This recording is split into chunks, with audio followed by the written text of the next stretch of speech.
其实我原本以为用郑琪的微博发出来，没有人会发现是我。我也没有想过要连累爹，我更不知道会闹得这么严重。郑琪是我的同学，发生了这种事情，我真的很同情他。他来找我，我不可能不帮忙。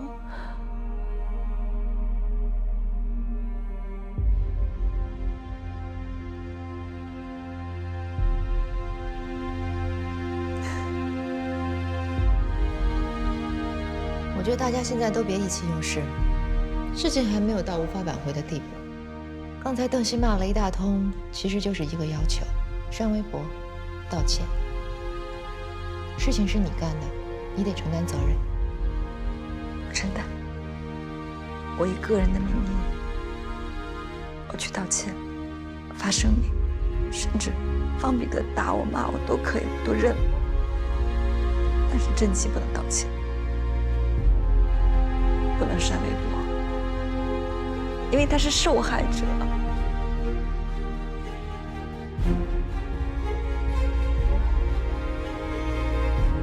这就是你最真实的想法，是吗？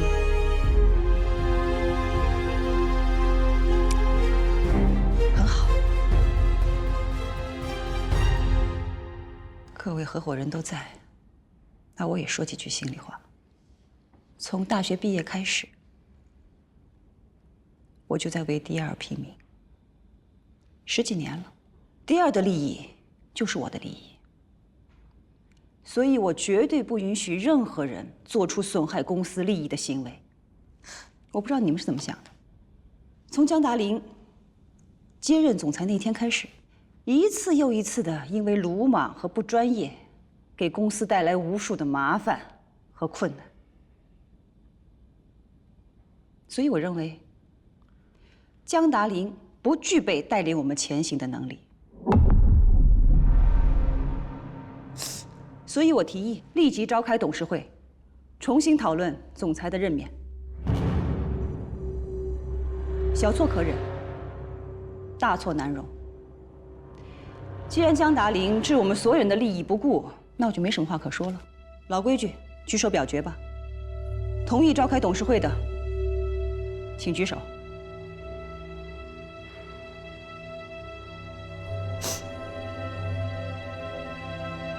我反对，不好意思。多大的事儿啊？至于吗？魏哲，你确定你想清楚了吗？你想清楚了吗？你知道你在干什么吗？逼宫。大火都烧到家门口了，现在我们不一致对外，在这搞内讧、搞政变。不安内怎么攘外？火源不灭，外面的火永远是烧不完。别在这吓唬人了。各位，这件事没这么复杂啊。CEA 那边，你们该道歉道歉，该安抚安抚，就跟他们说，这个案子是我魏哲以个人名义接的，跟 DL 跟江总都没关系。你幼稚不幼稚啊？你这个解释 CEA 能接受吗？你是谁？你是公司合伙人，高级副总裁。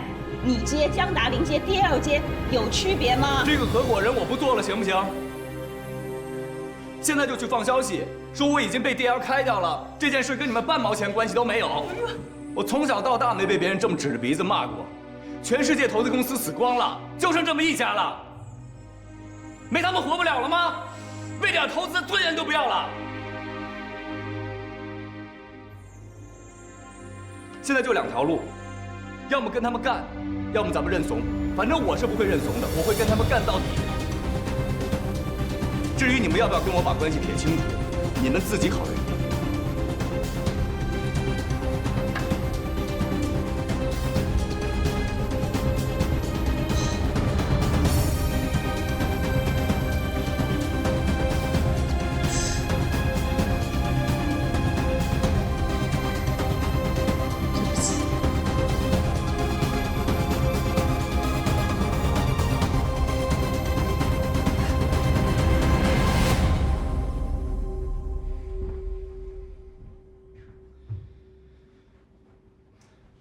魏哲到底想干什么？这是公开要跟咱们对抗啊！你小声点儿。我就想让他们听见。哎，魏哲这么一直护着江达林，可就不讲理了。江达林今天犯这个错，魏哲至少得负一半的责任。他不是口口声声的说江达林是自己的学生吗？这就是他教出来的学生，两个人一丘之貉。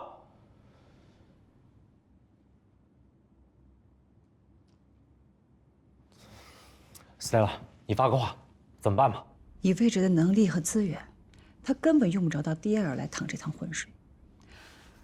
我就不明白了，江达林跟他到底是什么关系？他靠什么搞定了魏哲？能有什么呀？不就是魏哲想追他吗？他就是为了维护江达林。我觉得魏哲应该不喜欢江达林这种类型的女人，她是不婚主义者，这一点我相信。她为什么呀？为了钱？为了名？难道是觊觎 DL 总裁的位置？那他想都别想。这事交给我，我去找邱总和蓝总谈，开董事会，罢免江达林。魏哲已经跳出来了，还怎么开董事会啊？江达林、李总、魏哲，他们加起来的股份比我们合伙人要多得多，话语权已经在他们手上了。那你的意思是，这事儿咱们就这么忍了？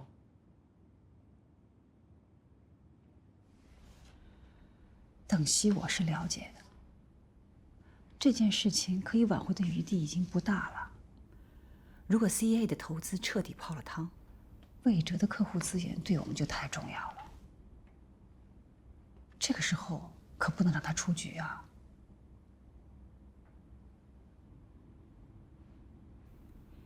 心字头上一把刀，该忍就得忍呐。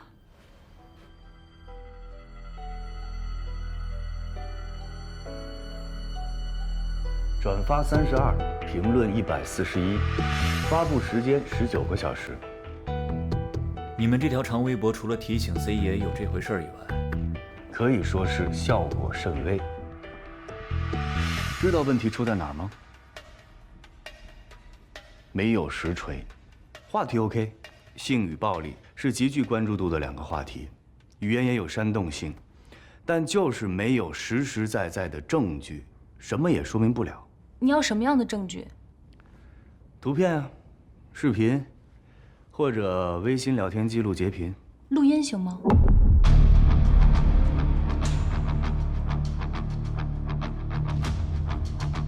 你有录音？我有。有你怎么不早点告诉我啊？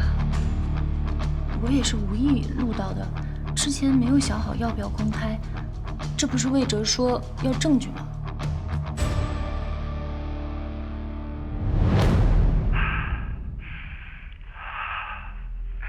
你喝醉了。我讲了多少？我没醉。可是我快喝醉了，我要先走了。别走，再陪陪我。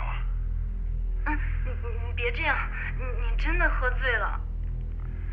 你穿这裙子真的太美了，我现在明白了为什么男人都喜欢女人穿制服，太美了。那 Peter， 你别这样，你别这样。你的声音太美了，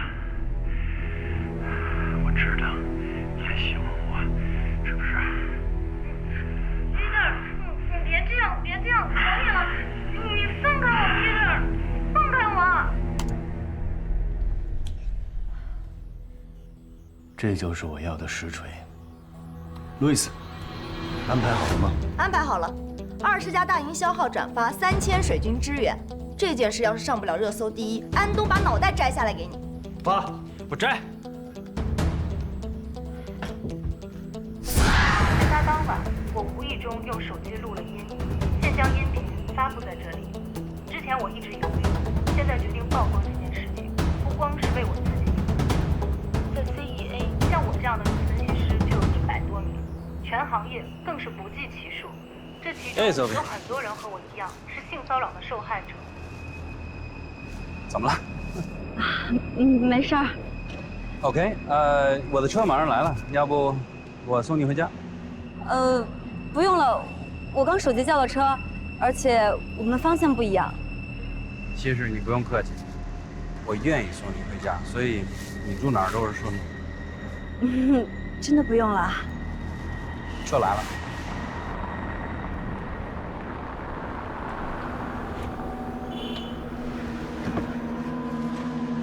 行。不用了，不用了。哎，Sophie，没事，来吧。真的不用了。我那个车马上就到了，而且临时爽约不大好。不好意思啊。OK， 明天见。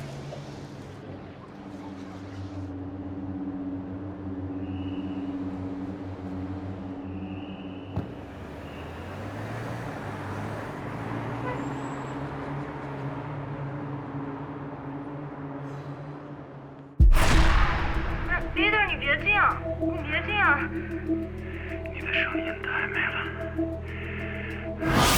这其中有很多人和我一样是性骚扰的受害者。如果我不站出来揭露这些人的丑恶嘴脸，就会有更多女性受害。所以，我愿意做第一个揭开伤疤的人，替所有被性骚扰的女分析师讨一个公道。女性职场的权益不应该是说说而已，她们需要尊重。实锤，这就是实锤。一实锤下去，已经转发2千评论3000了。不行，我必须马上给老大打电话。放开我！哎，告诉魏总还在涨。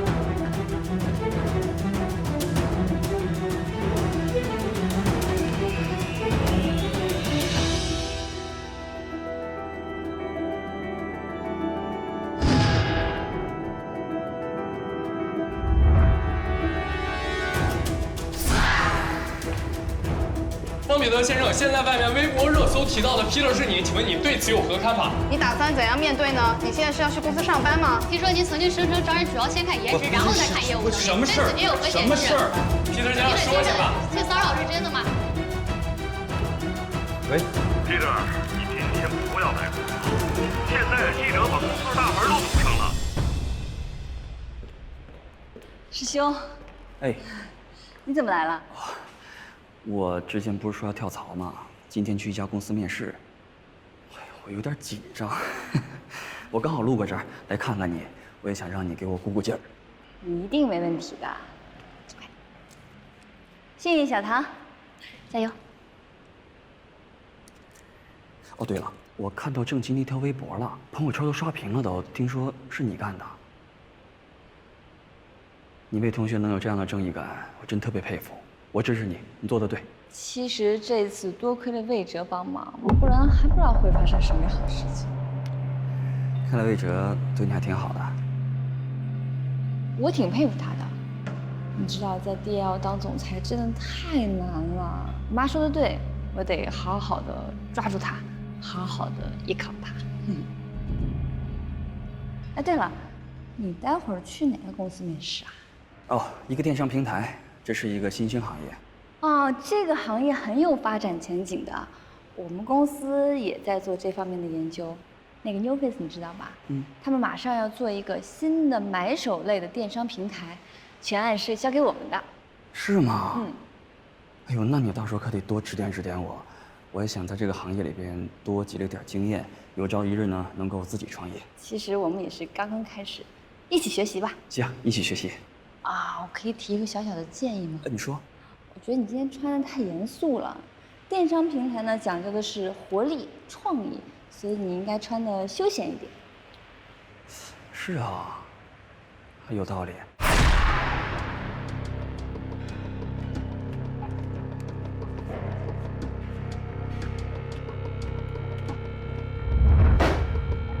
我从一开始就知道这个女人不是个省油的灯。本来就不应该把他叫过来。你看他现在把事情闹得这么大。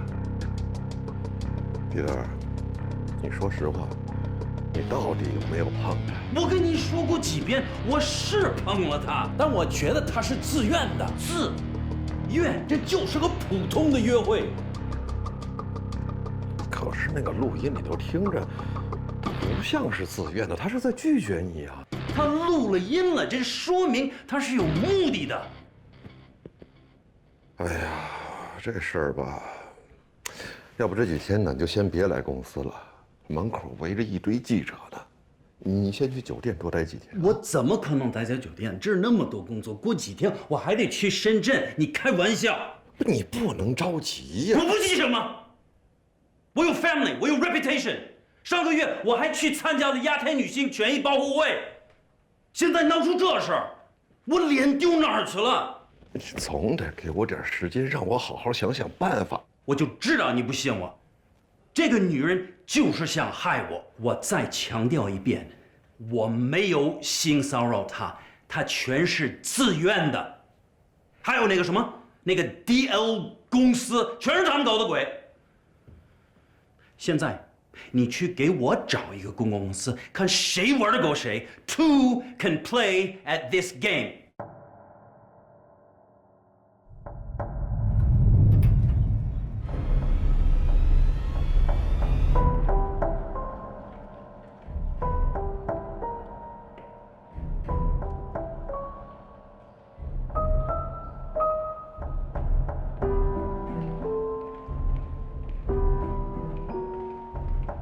其实说是叫你过来面试，无非就是见个面，随便聊聊。小慧把你的情况都跟我说了，她介绍的人我放心啊。谢谢胡总的信任。其实呢，我对买手类电商平台一直挺感兴趣的。听严总这么一介绍，我就特别想来试试。现在的电商平台啊，竞争实在是太激烈了，线上的斗争就是烧钱、吞并，你死我活。我们是一天也不敢懈怠啊！这不，再过几天又有一家买手类电商要上线了，所以我们非常的需要像您这样又年轻又有市场经验的人才加入到我们的行列，和我们并肩作战。胡总，您刚才说的电商是不是 New Face 顾凯雷投的那个态度商城啊？对，就是那家。New Face 呢是做游戏起家的，财大气粗啊。这一下闯入到电商界，来势汹汹，直接成为了我们的竞争对手。代理费还满意吧？满意，满意。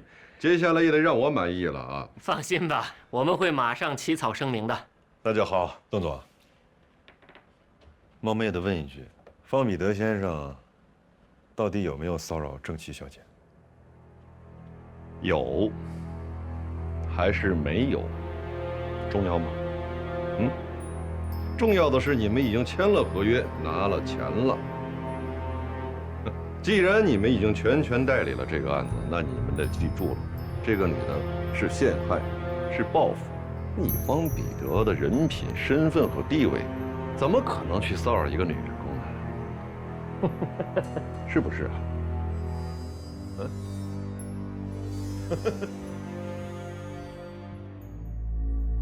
啊？我已经和 HR 打过招呼了，他们会优先办理你的入职手续。那么你看，什么时候可以来正式上班呢？胡总是这样啊，飞扬集团那边呢，我还有一些交接手续没有办完，可能还需要一些时间。我是这么想的，就算走了也好聚好散，别给老东家添太多麻烦。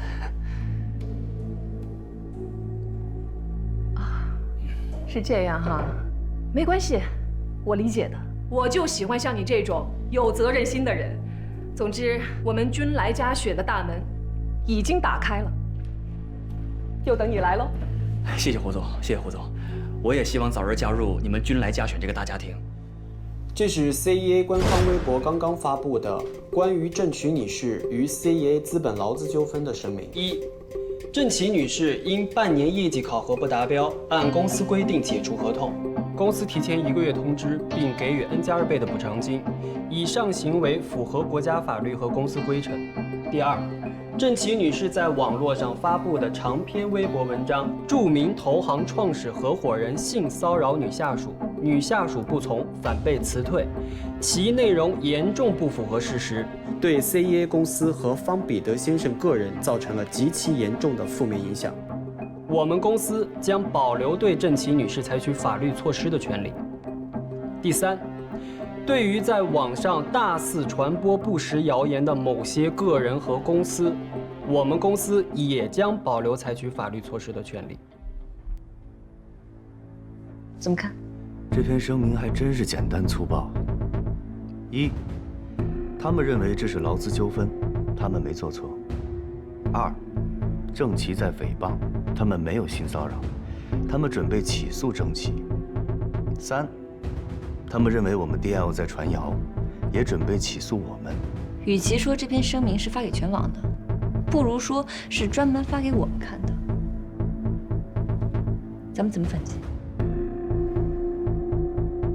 路易斯，再去把郑琦请来。吴总这个人啊，特别相信眼缘儿。他要是看顺眼了，其他就什么都好说了。我觉得他对你的印象不错，一开始就给你一个市场部经理的职位，而且薪水也不低。哦，严总，这都是您的功劳，真的是特别感谢您。跟我还客气什么？不过据我所知，你在飞扬的离职手续已经办完了吧？还有什么其他需要交接的吗？这个怎么？是有什么顾虑吗？啊，还是有更好的公司想挖你？你想对比一下？哦，不，严总，你千万别误会啊。我刚才跟胡总说的都是真话，我特别看好俊来嘉选的前景，为此呢，我也做了很多功课。但是我在飞扬集团就是一名经理，如果说来到这儿只是凭调的话，我觉得跳槽的意义是不是就不太大了？虽然职位没升，但是薪水加了呀。而且你自己也知道，这里的前景是飞扬没法比的。我知道，您说的我都明白。其实跟您说实话吧，薪水对我来说是次要的。我之所以想离开飞扬集团，也想寻求一个更大的平台和发展空间。所以呢，我选择了俊来嘉选。严总，您看，您能不能在职位上帮我争取一下？你想要什么职位？市场总监。年轻人有野心，有野心才有动力。这倒也是。我可以去试试。谢严总。不过胡总这个人看上去好说话，其实很精明。虽然你在飞扬做得很突出，但是毕竟隔行如隔山。在这里让你从经理做起，就是想考察一下你的能力。如果一开始就做总监，你总得拿出一些我能够说服他的理由啊。您说的我明白，您放心，我一定尽快向您跟胡总证明，我谭鑫凯配得上这个总监的职位。好，期待这一天。谢严总，那我先走了。慢走。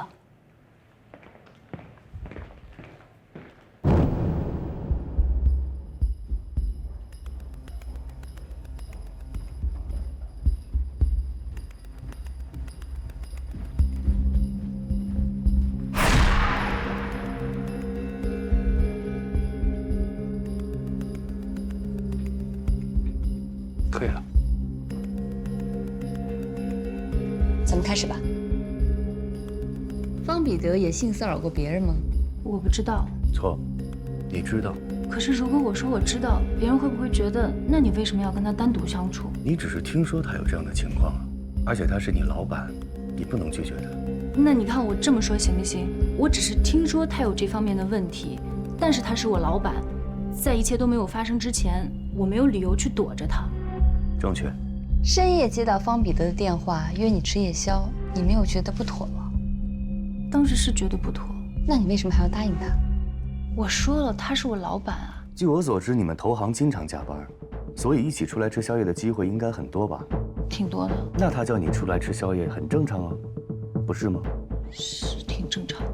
那你就不应该觉得不妥。那我这么说，我接到他给我来的电话，并没有觉得有什么不妥，因为我们经常加班到深夜，一起吃宵夜的。正确。那你是从什么时候开始觉得不对了？我们一起回酒店，他让我回他的房间。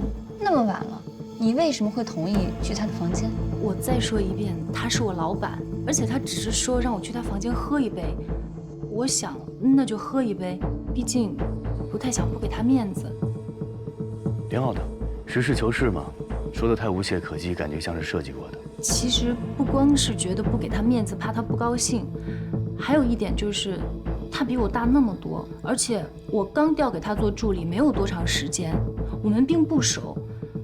我想，他不至于对我做出那样的事情。没想到，你向公司申诉了吗？申诉了，他们对我置之不理，还要解雇我。他们说解雇你是因为你业绩不好。欲加之罪，何患无辞？我们一个项目的进展都是半年到1年，我的项目都还没有结束，业绩都没出来，而且打分都是老板打的，根本没有评定标准。挺好的，按你刚才说的再录一遍。你好，请问一下，这件事情已经发生1个多月了，当时你没有说，现在为什么要站出来了呢？那件事情之后，我一直很害怕，我以为一直躲着他。这事儿就算过去了，没想到公司突然劝我辞职，我向公司提出申诉，他们非但不理，还以我业绩不好为名，直接把我辞退了。我觉得这对我很不公平，所以现在才决定把这件事情说出来。那么晚和一个男人去酒店，你不觉得有什么不妥吗？我们这一行加班熬夜是常态，有时候经常很晚了，大家会约着一起去喝一杯，而且他是我老板，我从来没有想过他会对我有什么企图。能明确说一下方彼得一共对您性骚扰过几次？各位媒体朋友，整个事情的来龙去脉，我相信大家已经非常清楚了。这个发布会是我们办的唯一一次发布会，以后不会有第2次，所以希望大家能够高抬贵手，不要再反复的询问和采访郑琦，更不要去打扰他的家人和朋友。还有就是希望大家在写稿的时候能够明确一点，这不是一起娱乐事件。谢谢大家。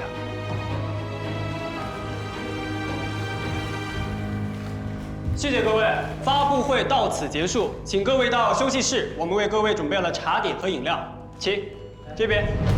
这不是一个孤立的个案，这是一起严重的社会事件。其实，受害人不仅仅是郑琦，也包括 CEA 办公楼里的女分析师们，还有我们的同事、朋友、家人，甚至电视机前的你，都有可能或者曾经遇到过类似的骚扰。像 CEA 资本这样的跨国企业，发生性骚扰事件绝不是个案。为什么大多数当事人选择沉默和忍气吞声？为什么当受害人里有第1个人站出来提出诉讼时 ，CEA 资本敢用一纸辞退通知来解决问题？谁给他们的胆量？现在郑琦站出来揭露真相，我代表本台和妇联对他的勇气表示支持。女性朋友们可能知道，最近在美国发起了一场声势浩大的 Me Too， 也就是我也是的运动，得到了全世界妇女的响应。如果你在职场或者公共场合遇到了性骚扰行为，请你勇敢地站出来，举报揭发他们。本节目和市妇联权益保障部联合开通了举报热线400-521-9999，我们随时准备帮助你，捍卫你的权利。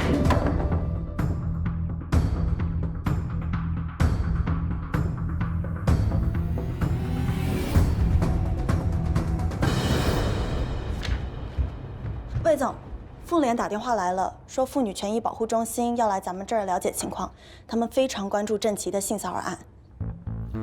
这件事让江总跟他们对接，让安东安排在周5下午。好的。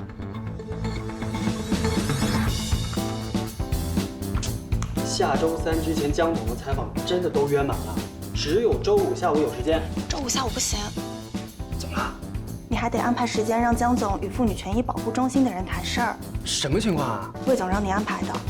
OK。喂，现在周5下午也不行了。目前来看，整个性骚扰事件已经达到热度顶峰，短短几天，全网信息量高达162.5万条。本月头10大社会热点事件里，后9条的全网信息量加在一起，还要比这件事情少20万条。这么高呀？必须的呀！我说了，你一定会火遍全网的。你看，前段你喜欢。江总，现在就看 CEA 的公关部门如何回应了。他们应该是请了新的公关公司。否则写不出那天那篇声明。喂，你好。请问是郑琦吗？哦，是的，您是哪位？啊，您好，我是东都周刊的特约记者焦涵。东都周刊的记者。我们来处理。喂，你好，我是郑琦的公关顾问，有什么问题请问我。公关顾问，是这样，我们想就郑琦被性骚扰的这件事情发一篇特稿。哦，发特稿啊。挂，媒体统一回复。不好意思，我这边有个电话进来，稍后回复您好吗？拜拜。把你所有的私人社交账号和密码写在这里，这个是你的新手机。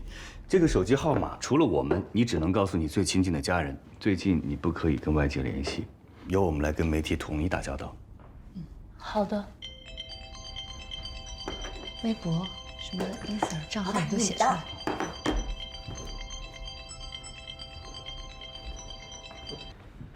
文森特，好久不见。反正人家已经开了发布会了，你知道吧？再上网看看去。网上现在到处都是 CAA 的高管性骚扰女员工的帖子，拿人钱财与人消灾，知道吗？我给你们出了多少公关费啊？你们在干什么？道理都明白，邓总。明世既然拿了 CAA 的钱，我们自然就会办事儿，但具体怎么办，您还得要听我们的，因为在处理危机公关的事件上，我们更专业些。是，你们是搞公关的，当然听你们的。你总得说说看，你们打算怎么办呢？怎么应对啊？什么策略啊？我们准备什么都不做。什么？以我对魏哲的了解，我们现在有任何回应，他都已经想好了下一步怎么应对。只要我们跳出来，就会被他牵着鼻子走，因为人家手上毕竟有一段录音，而我们手上什么都没有。这就是你的办法呀？什么都不做，那我花钱请你们干什么呀？邓总，我的话还没说完呢。什么都不回应，并不代表以后我们就没作为，因为现在正是这件事情热度最高的时候。如果我们现在跳出来，是魏哲他们巴不得看到的，因为这样事情的热度将会越来越高，影响力就会越来越大。所以这件事情最佳的处理方式就是冷处理，最多1个礼拜，事情的热度就会降下去。俗话说得好，1个巴掌拍不响。其实他们现在就是想利用舆论来给 CAA 施压，一旦公众对这件事没有那么关注了，到时候我们也就什么都好谈了。冷处理啊？有把握吗？这若是万一……没有万一。邓总，我们什么都不回应，并不代表我们闲着，该做的准备我们照样会做，因为我们要让他知道这场硬仗没那么容易，才刚刚开始。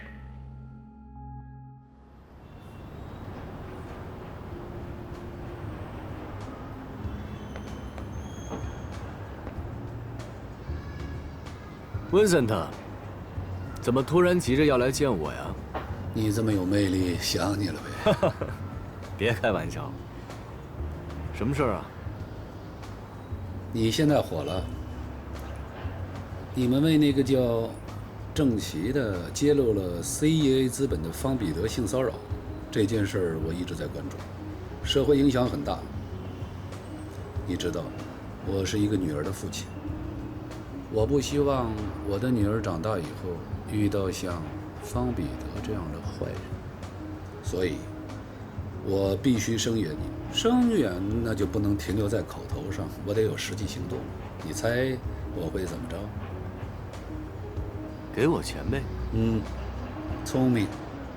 你揭露了方彼得，我想 CAA 已经撤资了。DL 的 IPO 融资还想继续推进吗？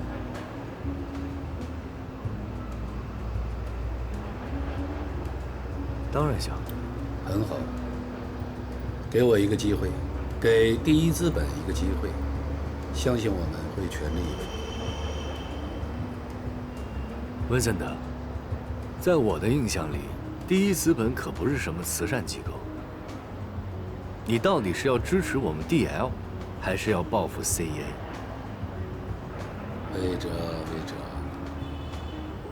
你的老毛病就是不改，什么事都要一针见血的。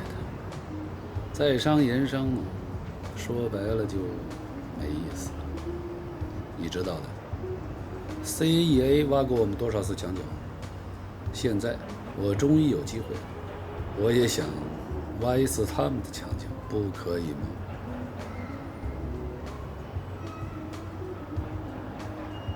祝我们合作愉快。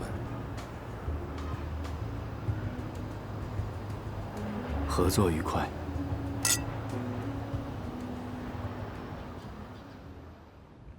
这个会议是我提出召开的，感谢大家赏脸参加。我主要讲2件事。艾米，以下的内容都记在会议记录里，作为警示，下不为例。上次因为郑琦的案子，我说了一些很冲动、很不负责任的话，我觉得我应该向大家道歉。但是我的本意是希望我们能够团结。DL 走到今天这一步很不容易，在座的每一位都付出了很多心血，所以我不希望咱们因为这么一点点小事闹得大家4分5裂的。我来 DL。我是希望能跟在座的每一位去开拓我们公司的美好的未来，请你们相信我的诚意。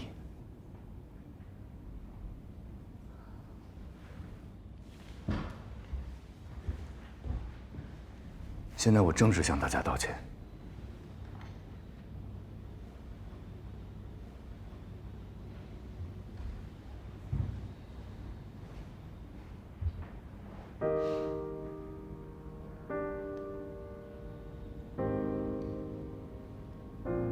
魏哲说的对，我们现在最重要的是团结，不能没等敌人打进来，我们自己先瓦解了。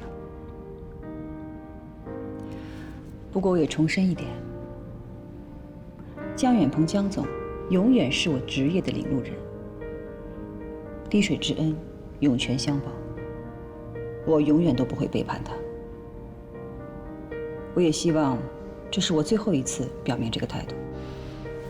魏哲，我接受你的道歉。谢谢。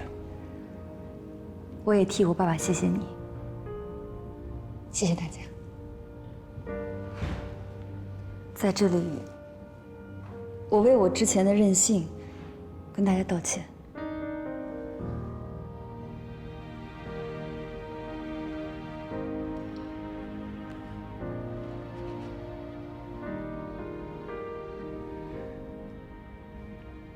建导完了，现在我说第2件事，跟大家宣布一个消息：第一资本已经正式提出要入资 DL。温森特已经找我聊过了，他表示要支持我们继续推进 IPO， 而且投资额度大，条件优厚。之前怎么没跟我说啊？你帮别人写微博也没跟我说呀。第一资本在这个时候提出注资，难道就没有其他条件吗？当然有，条件就是我们必须打好和 CEA 的这一仗。没有什么其他的要求了？没有了。第一资本和 CEA 是死对头，敌人的敌人就是朋友，从道理上、逻辑上都说得过去。那也就是说，要想让第一资本注资，我们 DL 就必须要接郑琦的案子。是的。就我个人而言，我还是不能认同江总之前的做法。你太冲动了，无论发生什么事情，个人的情感永远不能凌驾于公司的利益之上。事情已经发展到现在这个状况，无论是复杂的社会因素，还是第一资本的进入，我都觉得我们有必要重新讨论一下这件事情。我自己也是女性，对于 CEA 的做法，我非常的痛恨，所以我觉得 DL 应该全面接手郑琦的 case， 不仅要接，而且要做得漂亮。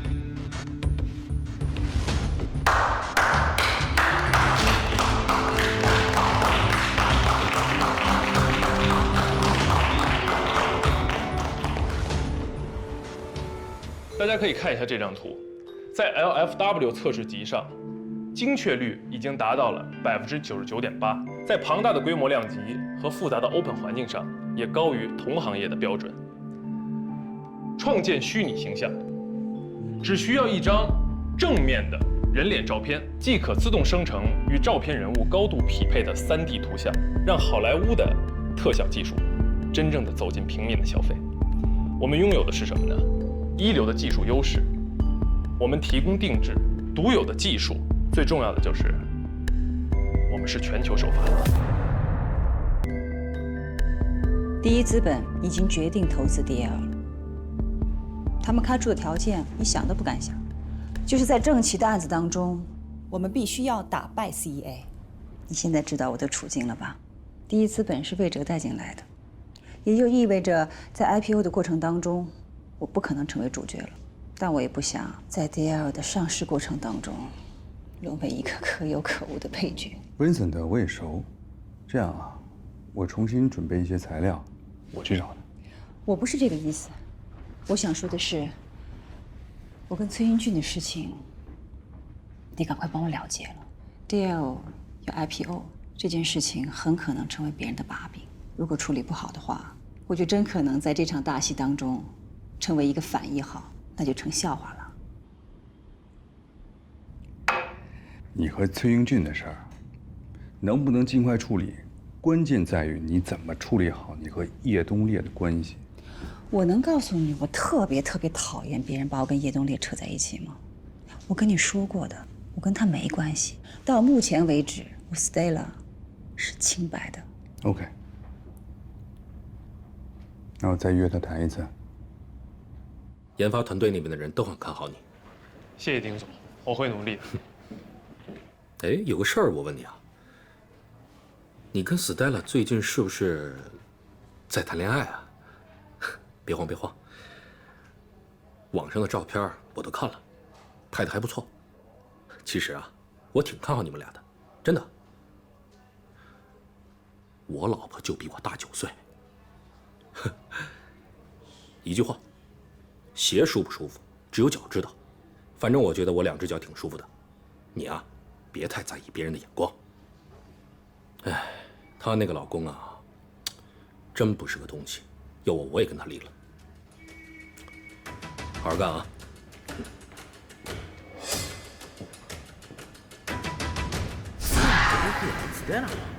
这小伙不错，这小伙子就是前段时间被撞了外卖员的儿子。这俩相差多少岁啊？10岁，这么年轻，够狗的呀！早就觉得他是白莲花，表面上神圣不可侵犯，其实背地里不知道有多风骚。哎，楼主说话要负责任了，造谣死全家。谁造谣？我是她老公，我们结婚那么多年，我能不知道她什么底线？以前我只是不说罢了。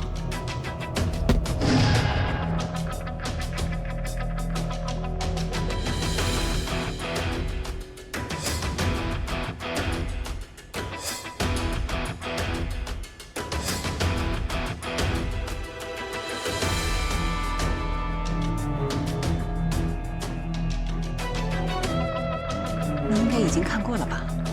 当然，发到这个圈子里，你已经是公关界的话题了。所以，我需要你帮我。怎么会闹到这一步啊？何律师不是一直在帮你打官司吗？是在走法律途径，可诉讼需要过程。我也没有想到崔英举会这么无耻，让我这个做了10几年公关的人，轮到给自己公关了，而且还这么的束手无策，狼狈不堪。先别着急，那你希望我做些什么呢？查清楚来龙去脉，消除影响，给舆论降温，还你清白。是，我可不想成为上海公关界的笑话。这是我的私事，我想聘请你做我个人的公关顾问，当然，相关费用会支付给你的。我可不便宜啊。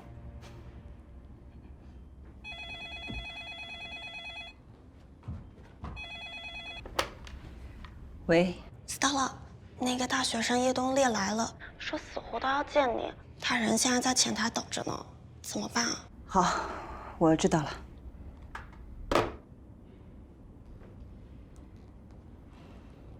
好意思，你现在要马上上岗了。艾米，叶冬令。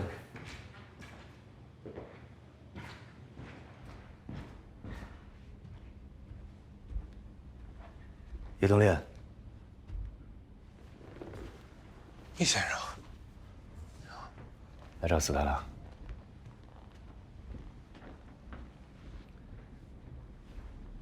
斯黛拉现在真的不方便见你，她委托我跟你聊一聊。咱们得换个地方，走吧。电话。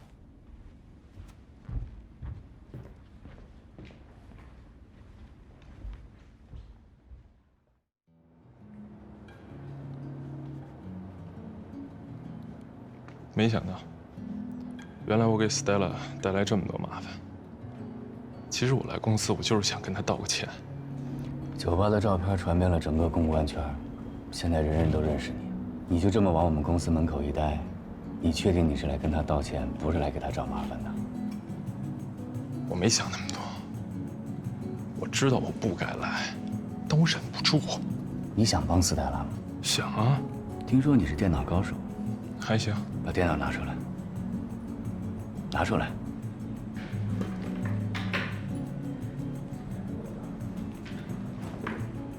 打开。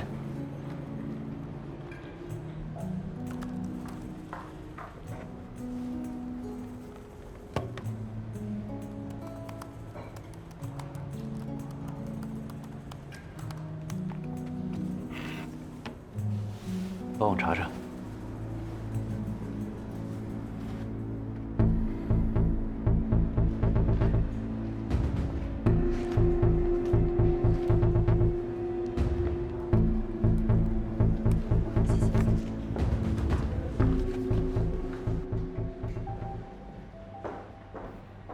小蛋糕，谢谢。客气。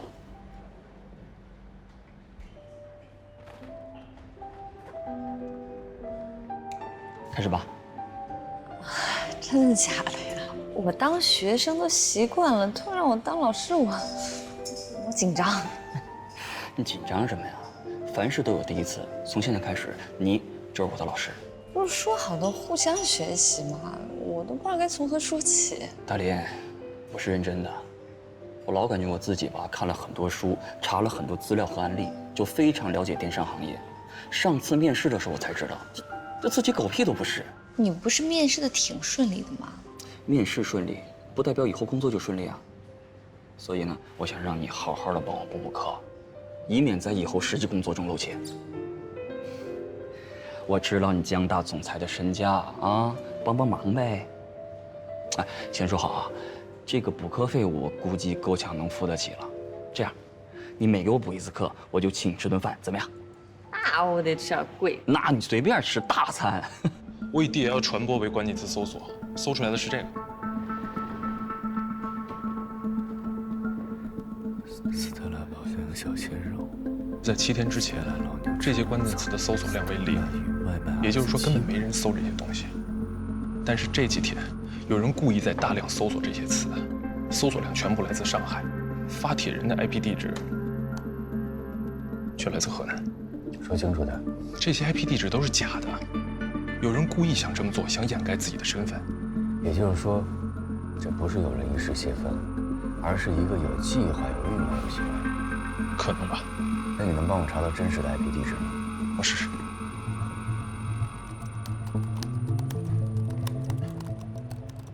对于这个电商行业，我还真的是认真的研究过。据我们的调查，这个行业现在其实已经接近了饱和的状态，实打实的红海。这个我还没想到啊，我还以为电商行业发展空间挺大的呢。看起来发展空间是很大，但是鱼目混杂呀，扎堆进来的网站太多了。那跟其他的行业一样，竞争这么激烈，那一定会是优胜劣汰，优势资源越来越集中，大电商并吞小电商，大鱼吃小鱼，最后才能达到这个市场的平衡。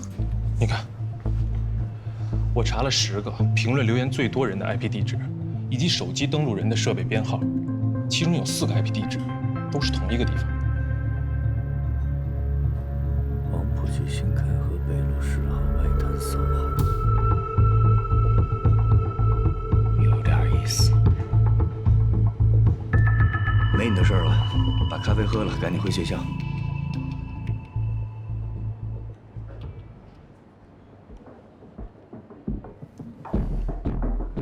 魏先生，我还是想见一下斯黛拉。别犯轴啊！我就是想当面跟他说声对不起。那你告诉我，你是真的喜欢斯黛拉吗？我就是觉得他对我特别好，我也想对他好。那你知道斯黛拉需要什么吗？第一点是找到自己的位置，第二，确立自己的优势，第三点就是强调品牌的个性化。说的很有道理。现在消费者市场细化越来越清晰了，所以说找准自己的市场定位非常的重要。没错，比如说我们负责的那家态度商城，定位就非常明确，一家有态度的商城，怎么样？不错。我们给他们设计的理念就是，面对商品、商家以及客户，一定要做到有选择、有要求、有态度。说的真好，继续。我跟斯黛拉确实有很大差距。我很穷，但是我会努力，有朝一日。别说有朝一日，有朝一日是我听过最愚蠢的空头支票。你骗20岁小姑娘还行，对斯黛拉来说没有用。我没骗她，我对她是真心的。那就不要说有朝一日，斯黛拉根本不在乎你能不能成功，更不在乎你在物质上能给她多大满足，知道吗？那她在乎什么？安全感。每个女人都需要安全感，你要让她觉得跟你在一起，她是安心的，不会担惊受怕。跟你打个简单的比方吧，崔英俊现在的所作所为，极大地破坏了斯黛拉的安全感。崔英俊之所以能做到这一点，有一个很重要的原因，是你的出现，让斯黛拉的名誉受到了极大的损害，让她陷入了无法解决的困境。更重要的是，让她的离婚官司变得很难打。你的意思是，我给她带来很大的麻烦？是的，所以如果你帮不了她，至少现在不要再给她添更多的麻烦。如果你真的心疼她，听我的，这段时间不要再来找斯黛拉。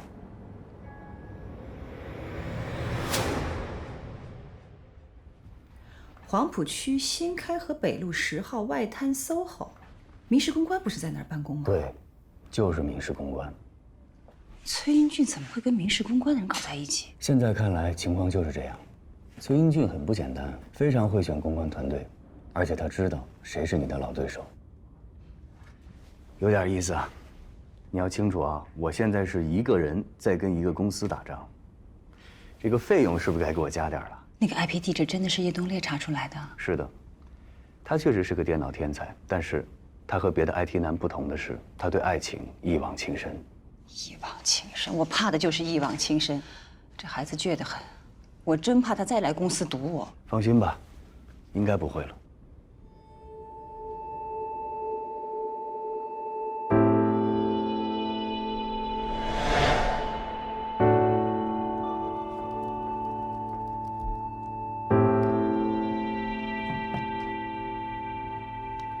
热度在昨天上午达到顶峰，短短几天，全网信息量达到42万条，然后就开始往下走。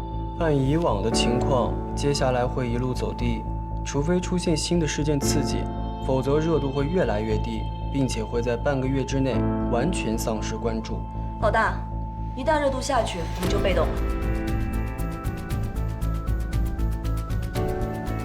那就再添把火，让热度回来。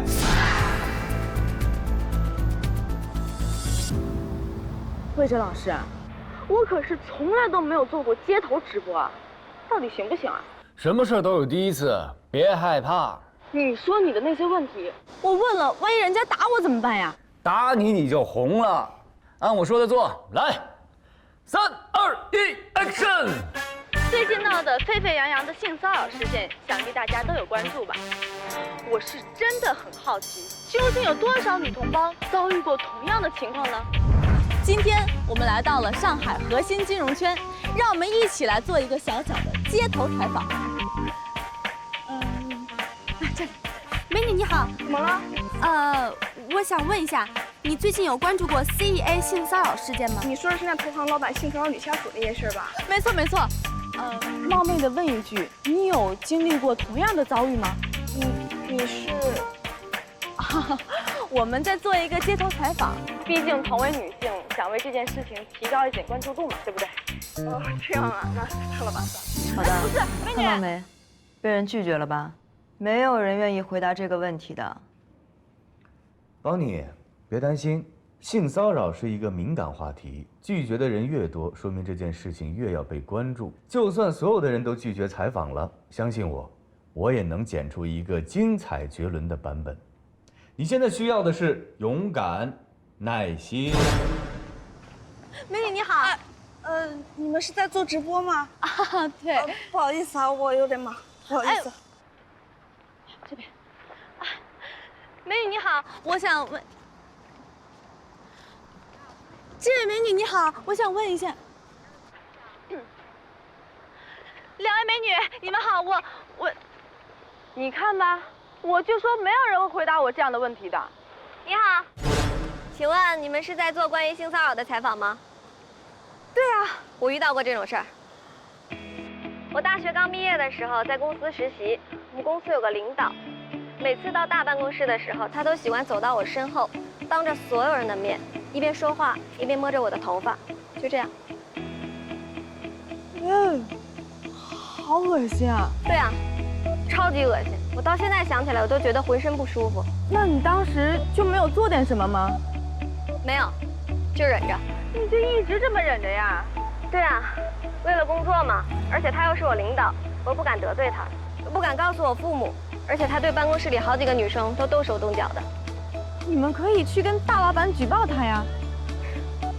那个时候刚毕业，不懂啊，而且找工作又不容易。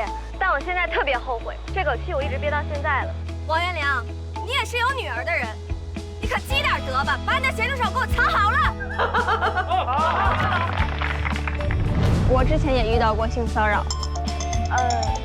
那你方便讲述一下自己的经历吗？喂。可以。怎么样？我戏不错吧？上市公司工作。当然，演的也还行。我可没有表演，我说的可都是真的。我帮你这么大一个忙，你要怎么感谢我啊？我今天晚上在大轩小厨订好了位置，让路易斯陪你喝个痛快。够瘾。都走了，只剩我们2个人。老大，这是什么套路啊？引导。任何的事情都需要引导。你看，现在这才几分钟啊，就已经3万多人在线观看了。我跟你打赌，半个小时以后，这个数字会上升到30万。我觉得知道要。每次上下班的时候，我们公司电梯里的人就特别多，总有一个男的，他就故意贴近我，我越是躲，他就往我这边靠。他还是一个部门的高级经理，甚至有一次，他用胳膊肘来蹭我这里。当时我们公司团队正在酒吧喝酒，喝着喝着，我老板就忽然摸我的脸，我跟他说你别这样，他说没关系，还让我别害怕，说这样挺正常的。怎么会有这么不要脸的人啊？对了，我们公司跟 CEA 还同一栋楼。真的？那你要不要考虑把他的名字给说出来？我们给他曝光嘛？啊？还是算了吧。真是气死我了！今天这个采访越做越生气啊！我要考虑准备一点速效救心丸。他姓高，在 JA 公司，他是有老婆孩子的。OK，JA 公司的高先生以及任何有过性骚扰行为的男士们，如果你不希望在午夜梦回的时候被自己的恶心所惊醒，如果你不希望自己死后的墓碑上刻着“这里躺着一个下流无耻的人”，那么请你立刻停止这种行为，并且现在对着镜子狠狠地抽自己2耳光。人数超过100万了，还得涨。这个就是你说的办法吗？等热度下来了，下来了吗？什么时候下来？我死了它就下来了。现在全千线满脑子越来越大，连师傅连都找我说要跟我谈谈。我的美国朋友给我打电话问我这个事儿，我这个脸又没了。也是没想到啊，他们竟然搞了个街头直播。你去找他，跟他谈谈，问他要什么。没有时间玩这个。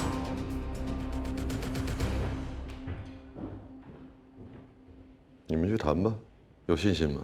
放心吧，这2天我们做了很多的工作，现在该是我们牵着他们鼻子走了。啊？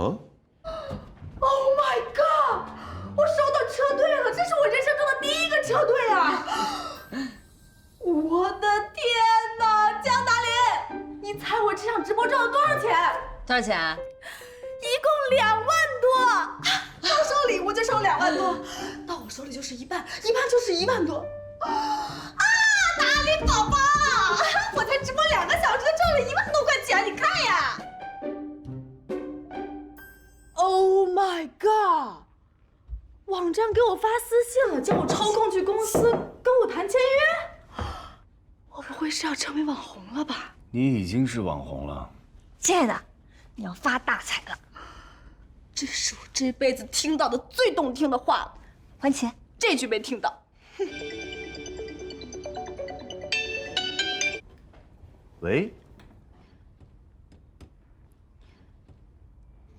好的，江总，CEA 挺不住了，民事公关的人要见我。真让他给猜到了，什么意思啊？这就是他为什么请你上街做采访的原因，看到了吧？把对手给逼出来了。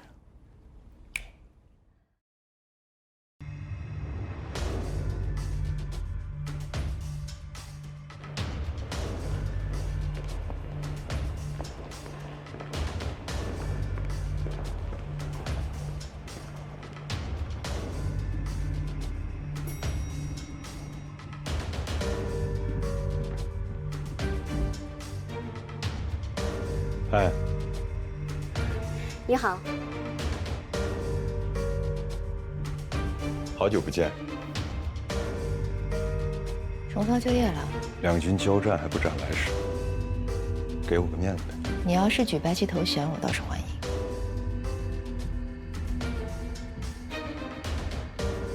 这个抒情怎么这么没风度啊？这不叫没风度，这叫个性。 下午一定把款给人付了啊！书记，老对手来了，看见了吗？沈英杰可以啊，什么时候又找一这么漂亮的美女助理啊？你什么眼神啊？是个女的就觉得美？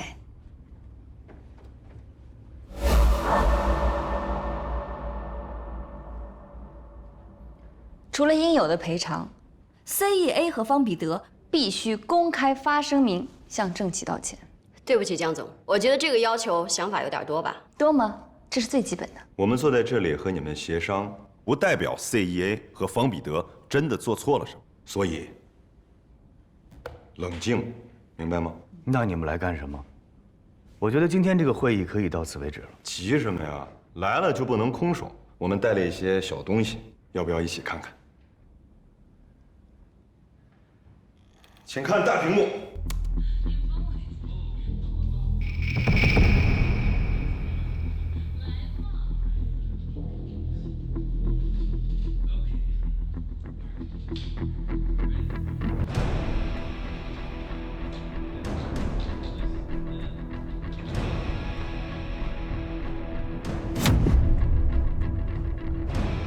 当时我们要见一个客户，我只是帮他一个忙。别着急啊，还有别的。这个刘凯文啊，级别在 CEA 相当于 VP 副总裁。这个戴维的王在 CEA 相当于是高级经理，是郑琦刚进公司的 Metal， 相当于你的带教导师吧。 这些啊，全都是 CEA 的监控录像。显而易见，这些视频全都是剪辑过的，谁知道是不是断章取义呢？如果江总不相信这些视频，我可以把视频的完整版全部拿来给你们看，只不过时间稍微有点长。郑小姐，我真的很佩服你，在为公司殚精竭虑的同时啊，私生活也是相当的丰富多彩。那除了方彼得，还有很多的好朋友。这并不说明什么，主动恋爱和被动骚扰是两个概念。但如果是郑小姐先主动勾引，那方彼得的性骚扰也就不存在了吧？请注意你的说话方式。如果你拿不出郑琦主动勾引方彼得的证据，就不要有这样的推断。我们都是女人，我不知道你有没有经历过职场性骚扰，但是你看问题的角度真的令人齿寒。我的搭档啊，就事论事而已，这点更加证明了他非常的专业。至于郑小姐，你仅凭一段音频就掀起了如此的轩然大波，那么这段视频如果让网友看见了，又该作何感想？网友们会觉得 CEA 真是一个令人向往的公司，连现在我都想去了。你很幽默，但不好笑。郑小姐，有句话我发自肺腑的想告诉你，我们这些人啊，都在社会上打拼，非常的不容易。我们都该知道，做什么事之前，都有一条无形的线在那里。我们称这条线叫做边界。你未来的路还很长，面对这条边界，你应该知道什么时候可以把这只脚跨出去，什么时候得把这只脚缩回来。上课就不必了，你坐下。路易斯，你先带郑渠去休息。好。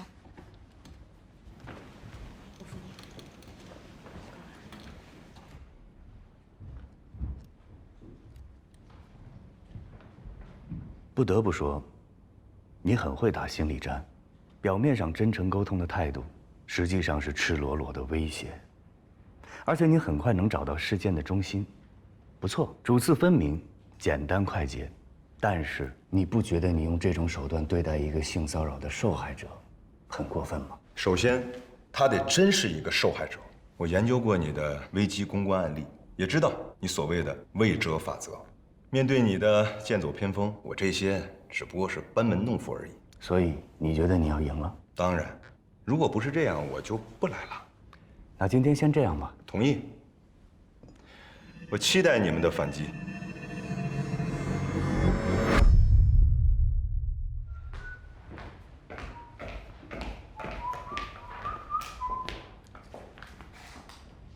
干嘛呀？我就是想告诉你，我来不是举白旗投降的，我是敦促他们投降的。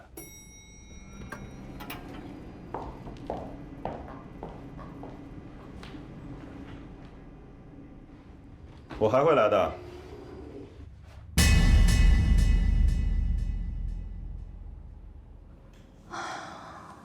这个沈一杰真的太嚣张了，这个案子比我想象中的复杂多了。来者不善，善者不来。这个视频郑琦看了心里肯定不舒服，你先去安慰一下他吧。好。真的不好意思啊，好像又给你添麻烦了。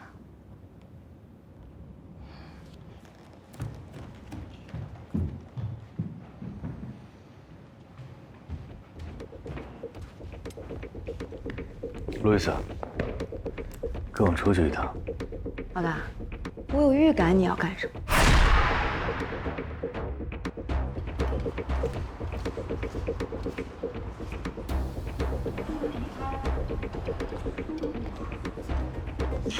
你找我？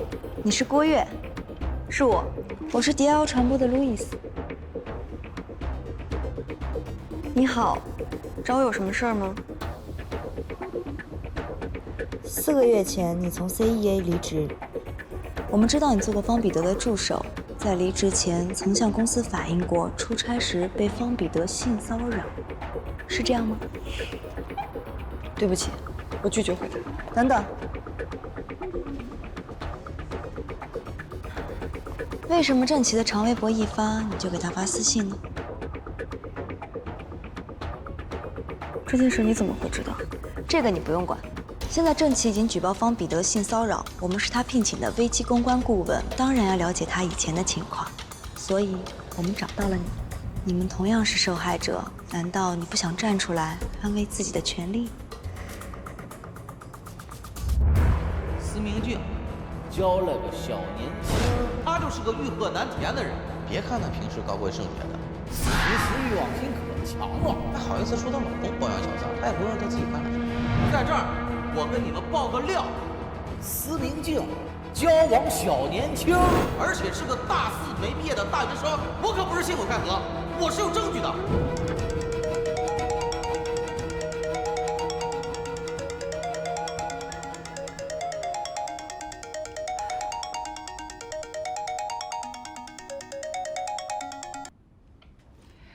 喂，哪位？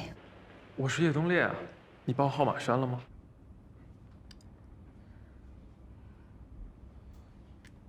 有事吗？我就在你们公司楼下，你有空吗？我有个东西想给你。我不是跟你说过了吗？我们不要再联系了。那这样，我一会儿发一封邮件给你，希望你看一下。知道了。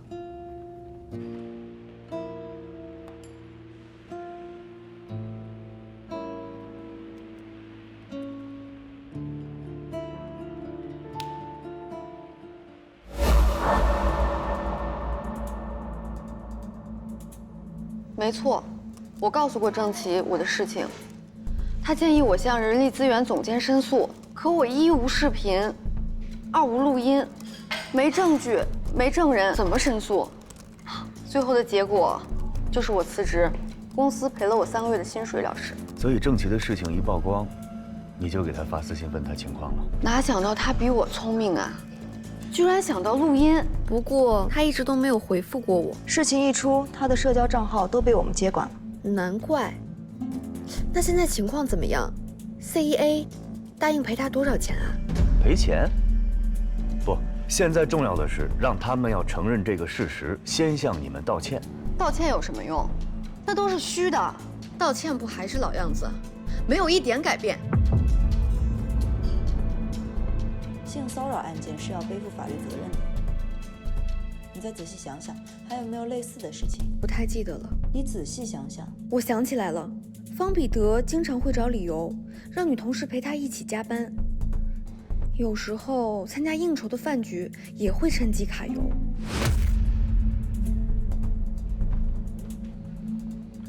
那你们为什么不向公安报案呢？我们有想过去报警，但是大家怕丢了工作。我有想过要去法院告他们的，大家也都很支持我。可惜啊，我一无证据，二成本太高，去不了。是这样啊。郑琪平时在公司里跟男同事关系都怎么样啊？正常吧。跟方彼得呢？也正常啊。他是我走后才调去给方彼得当助手的，有什么问题吗？没问题，谢谢。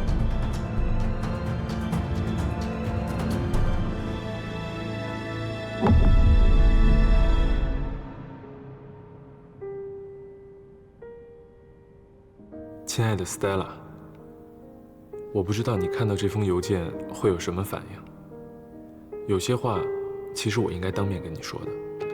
那样显得更有诚意，但可惜我这人嘴太笨了。这封邮件的标题，我本来打算起名叫做“关于我们的5年计划”，但那样好像太自以为是了。毕竟我还没有正式跟你表白过。我都仔细想过了，我现在的年薪连奖金，第1年有26万左右，下个月开始正式租房，每个月2000块。另外，我会再接一些编程的兼职，争取到第3年可以支付首付，买一套小房子。怎么了 ，Stella？ 文森特来了，他在会议室等您。我马上过来。不好意思 ，Vincent， 让你久等。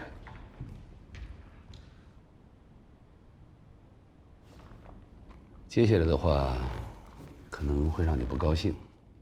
但是没办法，这都是为了能够顺利的推进第2的 IPO， 希望你能理解。都是为了工作，请讲。我们对第2所有的合伙人都进行了认真的调查，经过仔细考量，我们认为你 Stella 目前会成为蝶儿 IPO 的最主要的不合协议。你的问题有可能成为我们第一资本和蝶儿合作的最大障碍。这话是什么意思呢？你很清楚，你的个人问题已经成为上海公关圈的热门话题了。真的，我很不理解 ，Stella， 上海公关圈知名的女神，会在这个节骨眼上犯这么低级的错误。Vincent， 不管你听到了什么，那些都是谣言和诽谤，那些都是崔英俊为了在离婚官司当中获得更多的利益而恶意中伤我。你也听我把话说完。这是谣言还是事实，我一点都不关心。我关心的是这些谣言可能对蝶儿产生的影响。我要保证的是，第一资本对蝶儿投资的万无一失。所以说白了，第一资本和蝶儿能否合作，很大程度上取决于你个人问题的解决速度。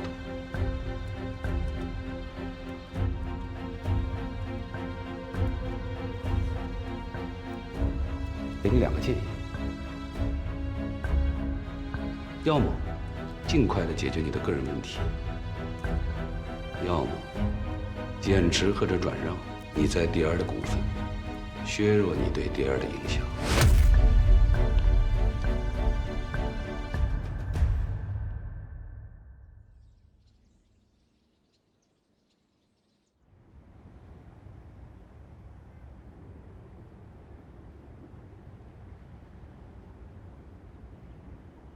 出于职业道德，我得提醒你一下啊，我可是按时间收费的。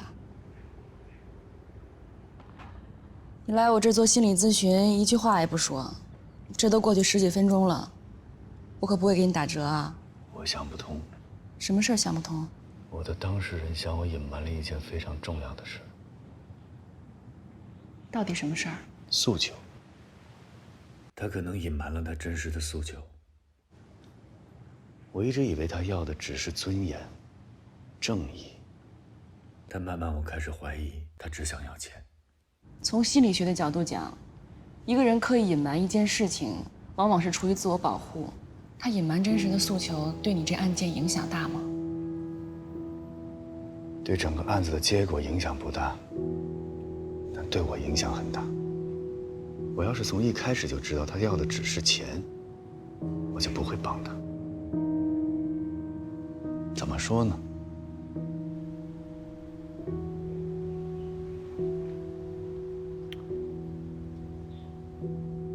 我的那个老板，就是江达林，也是我的学生。他一直说我不分是非对错，我们俩就因为这个，你知道吗？吵了无数次。好，这回我终于决定，我要按照他口中的正义和真相做一件事情。结果呢？我的当事人却变成了只要利益的这一方，这跟我做这件事情的初衷完全是背道而驰的，所以我特别矛盾。我不知道这件事我还要不要继续做下去，我很失落，你知道吗？你不想继续做下去，是因为你觉得你的当事人配不上你这么高尚的付出。是的。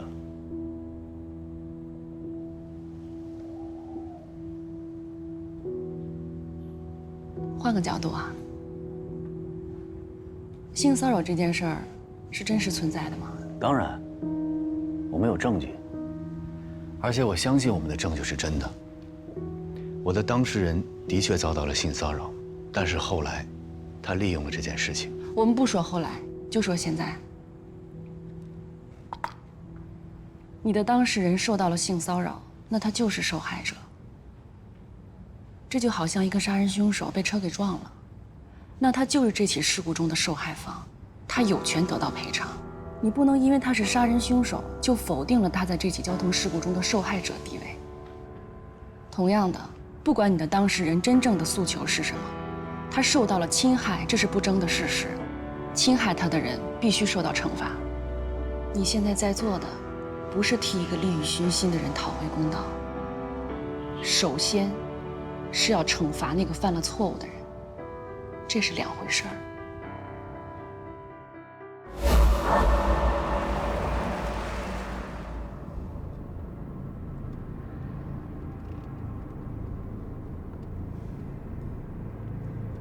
你这个离婚案子啊，确实有点复杂，你别着急，你得给我点时间。我现在最没有的就是时间。